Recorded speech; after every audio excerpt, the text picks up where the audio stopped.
广东茶楼里面又白又嫩的蒸排骨，为什么吃起来特别的好吃呢 ？Hello， 大家好，我是阿鹏，今天阿鹏就给大家分享一下它的详细的制作方法。这样子蒸出来的排骨吃起来蒜香味十足，而且入口又滑又嫩的，是真的特别的好吃。其实吧，它做起来是非常简单的，哪怕是新手也能在家里轻松的操作。好了，接下来跟着我的视频一起来了解一下我是怎样做的吧。首先我们准备主料1-2根新鲜的排骨，接下来我们先把排骨给它处理一下，把排骨给它砍成大概视频中这样子均匀大小的小块。全部的处理好后，我们先把排骨给它装在大碗里面，然后在碗里面添加1大勺的面粉，还有少许的清水，然后再下手把排骨给它搓洗一下。因为面粉呀，它有很强的吸附能力，可以将排骨里面的血水还有脏东西吸附下来。我们给它持续的搓洗个2分钟左右，把排骨给它搓洗干净。搓洗2分钟以后，我们再将排骨给它放到自来水里面，给它清洗一下，把排骨里面的面粉还有血水全部的清理出来。我们将排骨搓洗1小会后，接着我们将自来水调小一点，用流动的清水将排骨进行不停的憋水。经过这样的处理过后，可以完全的去除排骨里面的血水，还有一些腥膻味，让排骨吃起来也更加的好吃。趁着这时候，我们再准备少许的大蒜，先把大蒜的头部切去不要，然后再用刀把大蒜拍一下，经过拍过以后，大蒜的蒜香味会更好的释放出来。最后再将其改刀切成姜末。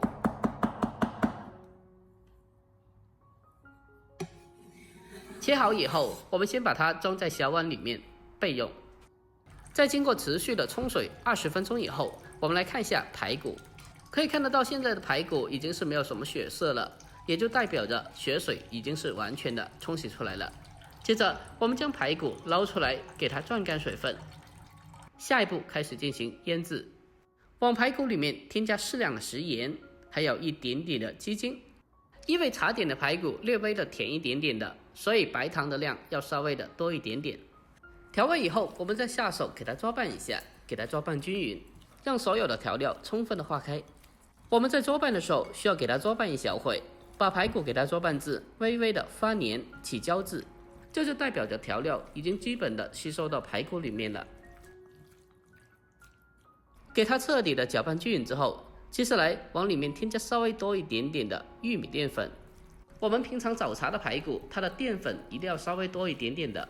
加了淀粉进来之后，再继续的给它抓拌一下，给它抓拌均匀，让每一块排骨都可以裹晒成淀粉。添加适量的淀粉是让排骨吃起来又滑又嫩非常重要的一个关键。我们将它抓拌均匀之后，紧接着再往里面添加适量的蒜蓉，然后再往里面再添加少许的花生油，最后再继续的把它抓拌一下，将其抓拌均匀，让每一块排骨都可以裹晒成蒜蓉。经过这样子的一步步进行处理以后，这样做出来的排骨就会特别的好吃了。抓拌均匀之后，就这样我们的排骨已经是腌制好了。接着我们先把它放开旁腌制片刻，让它更好的吸收味道。趁着这时候，我们再准备一个新鲜的芋头。这个芋头呀，我们要选择广西的荔浦芋头或者是槟榔芋，这2种芋头是特别的粉糯香甜的。我们将其切开以后，大家可以看一下，像这种切开以后呈现的是大理石一样的花纹的，这种就是特别粉糯香甜的了。在这里我们需要半个就可以了，用削皮刀将它打去外皮。在这里需要注意，大家在处理芋头的时候，千万的不要像我这样子直接的上手拿，因为我的体质不一样，不会因为芋头的粘液造成手部发痒。但是你们呀，在处理芋头或者是山药的时候，一定要戴上手套。我们将芋头全部的打去外皮以后，给它清洗干净。接着下一步进行改刀处理，先把芋头给它分切成大厚片，然后紧接着再将它分切成粗条，最后再将其给它改刀切成芋头丁。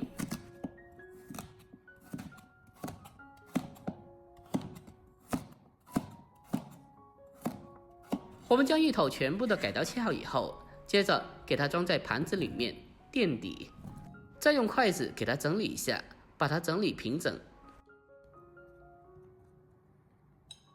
接下来我们再把腌制好的排骨倒进来，同样是需要给它整理一下，把它平铺开，尽量的不要将它堆在一起。将排骨平铺开，可以让每一块排骨都可以在同一时间里均匀的受热和成熟。到这里，我们的排骨就已经是处理好了。接下来开始蒸制，水开上气以后，将其扣上盖子，开大火给它蒸，大概15分钟左右。